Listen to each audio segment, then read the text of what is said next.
കേരള കലാരൂപങ്ങൾ. കേരളത്തിൻ്റെ സമ്പന്നമായ പൈതൃകം വിളിച്ചോതുന്നതാണ് കേരളത്തിലെ കലാരൂപങ്ങൾ. കഥകളി, തെയ്യം, കളരിപ്പയറ്റ്, തിരുവാതിരക്കളി, മോഹിനിയാട്ടം തുടങ്ങിയവയാണ് പ്രധാന കലാരൂപങ്ങൾ. പാരമ്പര്യത്തിനും സംസ്കാരത്തിനും പ്രാധാന്യം നൽകുന്നതാണ് കേരളത്തിലെ കലാരൂപങ്ങൾ. ദൃശ്യകലകൾ, അനുഷ്ഠാന കലകൾ, നാടൻ കലകൾ, കായിക കലകൾ തുടങ്ങിയതാണ് കേരളത്തിലെ കലാരൂപങ്ങൾ. ആചാരം, അനുഷ്ഠാനം, വിശ്വാസം, തൊഴിൽ തുടങ്ങിയ ജീവിതത്തിൻ്റെ എല്ലാ മേഖലകളുമായി ബന്ധപ്പെട്ട വ്യത്യസ്ത കലാരൂപങ്ങൾ കേരളത്തിലുണ്ട്. വേഷവിധാനങ്ങളും തന്മയാർന്ന വാദ്യമേളങ്ങളും ഭാവസാന്ദ്രമായ അഭിനയവും ആചാരാനുഷ്ഠാനങ്ങളും കേരളീയ കലകളുടെ പ്രത്യേകതയാണ്. കഥകളി ലോകപ്രശസ്തമായ ശാസ്ത്രീയ ദൃശ്യ കലാരൂപമാണ് കഥകളി.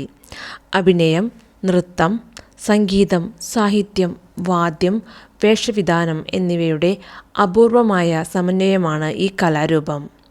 പുരാതന കഥകളെ അടിസ്ഥാനമാക്കി പ്രത്യേകതരം മുദ്രകളും വേഷവിധാനങ്ങളോടും കൂടിയാണ് കഥാപാത്രങ്ങൾ അവതരിപ്പിക്കുന്നത്. 17-ാം നൂറ്റാണ്ടിൽ കേരളത്തിലാണ് കഥകളി ഉണ്ടായത് എന്ന് പറയപ്പെടുന്നു. കൊട്ടാരക്കര തമ്പുരാൻ ഉണ്ടാക്കിയ രാമനാട്ടമാണ് കഥകളിയായി മാറിയത്. പച്ച, കത്തി, താടി, കരി, മിനുക്ക് തുടങ്ങിയവയാണ് കഥകളിയിലെ പ്രധാന വേഷങ്ങൾ.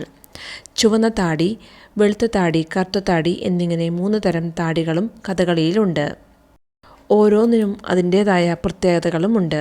വെളുത്ത താടി ഹനുമാനെ ആവിഷ്കരിക്കുവാനും കറുത്ത താടി കാട്ടുവാസികളും അസുരന്മാരെ സൂചിപ്പിക്കുവാനും ചുവന്ന താടി ഉഗ്രരൂപികളായ രാക്ഷസന്മാരെ സൂചിപ്പിക്കുന്നു. കഥകളിയിൽ അഭിനേതാക്കൾ സംസാരിക്കാറില്ല. പൂർണ്ണമായും കൈകളിലെ മുദ്രകളിലൂടെയും ഭാവങ്ങളിലൂടെയുമാണ് അവർ കഥ വിവരിക്കുന്നത്. ചെണ്ട, മന്ദളം, ഇലത്താളം, ചെങ്ങല തുടങ്ങിയ വാദ്യോപകരണങ്ങളാണ് കഥകളിക്കായി ഉപയോഗിക്കുന്നത്. മുഖത്ത് പ്രത്യേകതരം ചായങ്ങളും ഉപയോഗിച്ച് മണിക്കൂറുകൾ എടുത്താണ് മുഖത്തെഴുത്ത് നടത്തുന്നത്. തലയിലെ വലിയ കിരീടവും വേഷത്തിൻ്റെ ഭംഗി കൂട്ടുന്നു. എത്യോപ്യയിലെ പരമ്പരാഗത വേഷമാണ് കഥകളിയുടെ വേഷത്തിന് പ്രചോദനമായിട്ടുള്ളത്. കഥകളി പഠിപ്പിക്കുകയും അവതരിപ്പിക്കുകയും ചെയ്യുന്ന പ്രശസ്തമായ സ്ഥാപനങ്ങളിലൊന്നാണ് കലാമണ്ഡലം, കോട്ടക്കൽ നാട്യസംഘം, കേരള നവരംഗം. തെയ്യം കണ്ണൂർ, കാസർഗോഡ്, കോഴിക്കോട്, വയനാട് ജില്ലകളിൽ പ്രചാരത്തിലുള്ള അനുഷ്ഠാന കലയാണ് തെയ്യം. മനുഷ്യൻ ദൈവമായി മാറുന്ന ഒരു അത്യപൂർവമായ ആരാധന സമ്പ്രദായമാണിത്.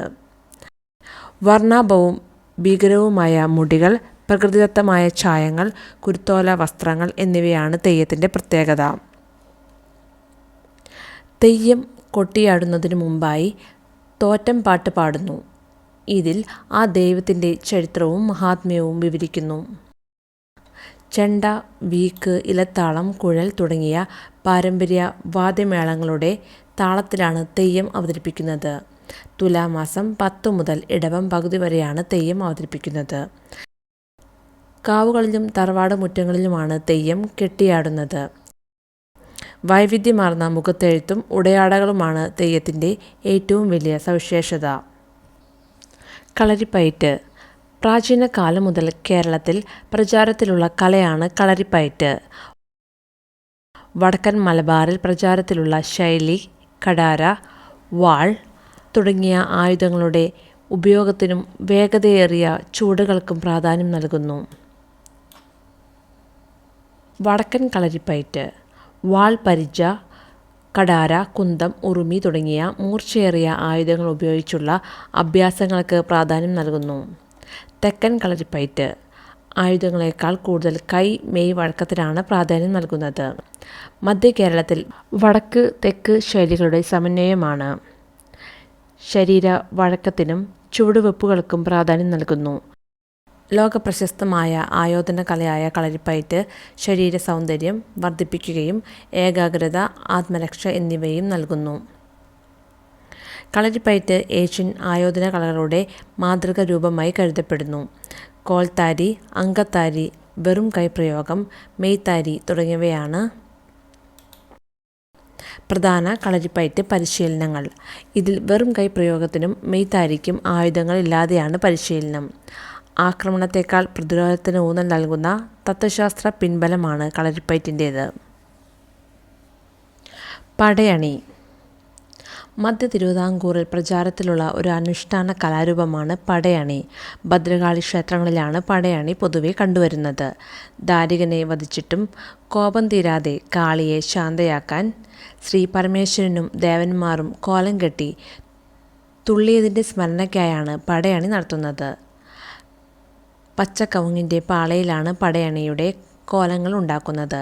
ഇതിൽ മഞ്ഞൾ, കരി തുടങ്ങിയ പ്രകൃതിദത്ത നിറങ്ങൾ ഉപയോഗിച്ച് ചിത്രങ്ങൾ വരയ്ക്കുന്നു. പടയണിയുടെ പ്രധാന വാദ്യോപകരണമാണ് തപ്പ്. കൈകൾ കൊണ്ട് തപ്പിൽ തട്ടി താളത്തിലാണ് പടയണി അവതരിപ്പിക്കുന്നത്. തനിമയാർന്ന വൃത്തങ്ങളിലും താളത്തിലുമാണ് പടയണി പാട്ടുകൾ തിട്ടപ്പെടുത്തിയിട്ടുള്ളത്. ഭൈരവിക്കോലം, കാലൻകോലം, മറുത, പിശാച് തുടങ്ങിയവയാണ് പടയണിയുടെ പ്രധാന കോലങ്ങൾ. അനുഷ്ഠാനപരമായ കോലങ്ങൾ കൂടാതെ സാമൂഹിക വിമർശനവും നർമ്മവും നിറഞ്ഞതാണ് പടയണി. നാടൻ കലയും അനുഷ്ഠാന സംഗീതവും ചിത്രകലയും സമന്വയിക്കുന്ന അപൂർവമായ ഒരു കേരളീയ ദൃശ്യവിരുന്നാണ് പടയണി. കളമെഴുത്ത്. കാവുകളിലും ക്ഷേത്രങ്ങളിലും അനുഷ്ഠാനങ്ങളുമായി ബന്ധപ്പെട്ട പഞ്ചവർണ്ണ പൊടി കൊണ്ട് ചിത്രീകരിക്കുന്ന രൂപമാണ് കളം.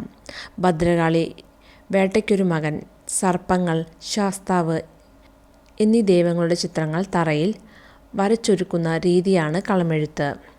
പ്രകൃതിദത്ത നിറങ്ങളാണ് ഇതിൽ പ്രധാനമായും ഉപയോഗിക്കുന്നത്. വെളുത്ത കളറിന് അരിപ്പൊടിയും കറുത്ത കളറിന് ഉമിക്കരിയും മഞ്ഞ നിറത്തിന് മഞ്ഞപ്പൊടിയും പച്ച കളറിന് വാകയില ഉണക്കിപ്പൊടിച്ചതും ചുവപ്പ് കളറിന് മഞ്ഞളും ചുണ്ണാമ്പും ചേർത്ത് മിശ്രിതമുണ്ടാക്കും. ബ്രഷുകളോ മറ്റു ഉപകരണങ്ങളോ ഉപയോഗിക്കാതെ കൈകൊണ്ടാണ് കൂറ്റൻ ചിത്രങ്ങൾ വരയ്ക്കുന്നത്. കളമെഴുത്ത് നടക്കുന്ന സമയത്ത് ഇലത്താളം, ചെണ്ട തുടങ്ങിയ മേളങ്ങളുടെ അകമ്പടിയോടെയാണ് ദൈവത്തിൻ്റെ മഹാത്മ്യം വിവരിക്കുന്ന കളംപാട്ട് പാടുന്നത്. പൂജകൾക്കും മറ്റും അനുഷ്ഠാനങ്ങൾക്കും വേണ്ടി വരച്ച കളം ഭക്തർക്ക് പ്രസാദമായി നൽകുന്നു. മുടിയേറ്റ്. കേരളത്തിലെ ഭദ്രകാളി ക്ഷേത്രങ്ങളിൽ അവതരിപ്പിച്ചു പോരുന്ന പുരാതനവും പ്രശസ്തവുമായ ഒരു അനുഷ്ഠാന കലാരൂപമാണ് മുടിയേറ്റ്. ദാരികൻ എന്ന അസുരനെ ഭദ്രകാളി വധിക്കുന്ന പൗരാണിക കഥയാണ് ഇതിലെ പ്രധാന പ്രമേയം.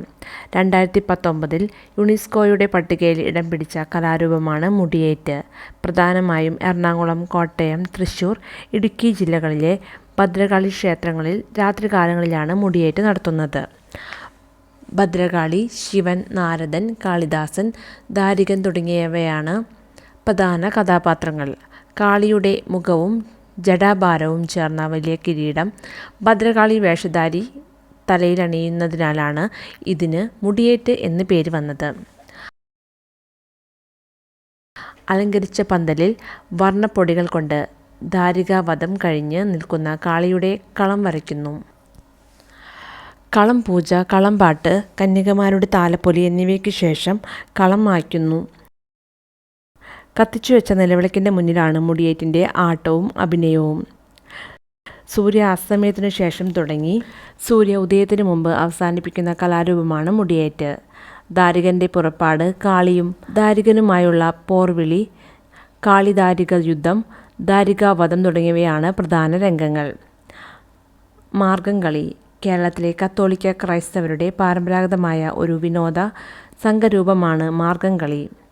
യേശുക്രിസ്തുവിൻ്റെ ശിഷ്യനായ തോമാസ് ലീഹ ഭാരതത്തിലെത്തി ക്രിസ്തുമതം പ്രചരിപ്പിച്ചതുമായി ബന്ധപ്പെട്ട ചരിത്രവും കഥകളുമാണ് മാർഗംകളിയിൽ ഉപയോഗിക്കുന്നത്. തോമാസ് ലീഹയുടെ അത്ഭുതങ്ങളും രക്തസാക്ഷിത്വവും അടങ്ങുന്നതാണ് മാർഗംകളിയുടെ ഈരടികൾ. മാർഗം എന്ന വാക്കിൻ്റെ അർത്ഥം വചനമാർഗം അല്ലെങ്കിൽ ക്രിസ്തുമാർഗം എന്നതാണ്. പരമ്പരാഗതമായ വെളുത്ത ചട്ടയും മുണ്ടും ധരിച്ചാണ് സ്ത്രീകൾ മാർഗംകളി അവതരിപ്പിക്കുന്നത്. പഴയ കാലങ്ങളിൽ പുരുഷന്മാരാണ് ഇത് പ്രധാനമായും അവതരിപ്പിച്ചിരുന്നത്. ആളുകൾ വട്ടത്തിൽ നിന്ന് നടുക്കു നിലവിളക്ക് കൊളുത്തി വെച്ചാണ് മാർഗംകളി കളിക്കുന്നത്. കൈത്താളവും ചുവടുകളും വെച്ചാണ് മാർഗംകളി ചെയ്യുന്നത്. കളിക്കാരിൽ ഒരാൾ പാട്ടുപാടുകയും മറ്റുള്ളവർ ഏറ്റുപാടുകയും ചെയ്യുന്നു. പ്രത്യേക വാദ്യോപകരണങ്ങൾ മാർഗംകളിക്കില്ല. കൈത്താളം കൊട്ടിയാണ് മാർഗംകളി കളിക്കുന്നത്.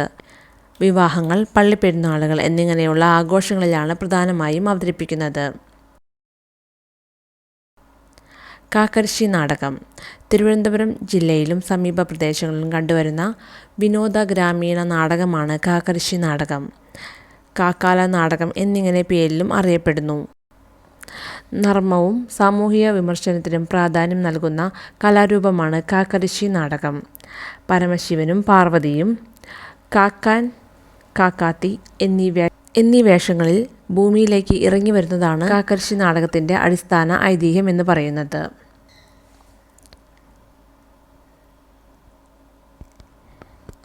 ജാതി വ്യവസ്ഥയിലെ ചൂഷണങ്ങൾ, പ്രാദേശിക പ്രശ്നങ്ങൾ, ജീവിതത്തിലെ ക്ലേശങ്ങൾ എന്നിവ ലളിതമായി നർമ്മത്തിലൂടെ അവതരിപ്പിക്കുന്ന രീതിയാണിത്. തമ്പുരാൻ, കാക്കാത്തികൾ, സുന്ദരൻ കാക്ക, വേദിയൻ തുടങ്ങിയവയാണ് പ്രധാന കഥാപാത്രങ്ങൾ. വളരെ ലളിതമായ വസ്ത്രങ്ങളും ലളിതമായ ചായക്കൂട്ടുകളും ഉപയോഗിച്ചാണ് കാക്കരശ്ശി നാടകം അവതരിപ്പിക്കുന്നത്. കുഴൽ, മൃദംഗം, കൈമണി തുടങ്ങിയവയാണ് പ്രധാന വാദ്യോപകരണങ്ങൾ. തമ്പുരാനും കാക്കാനും തമ്മിലുള്ള രസകരമായ ചോദ്യങ്ങളോടെയാണ് കഥ മുന്നോട്ട് പോകുന്നത്. സദസ്സ് നാടകത്തിൻ്റെ ഭാഗമാകുന്നതാണ് കാക്കരശ്ശി നാടകത്തിൻ്റെ പ്രധാന ശൈലി.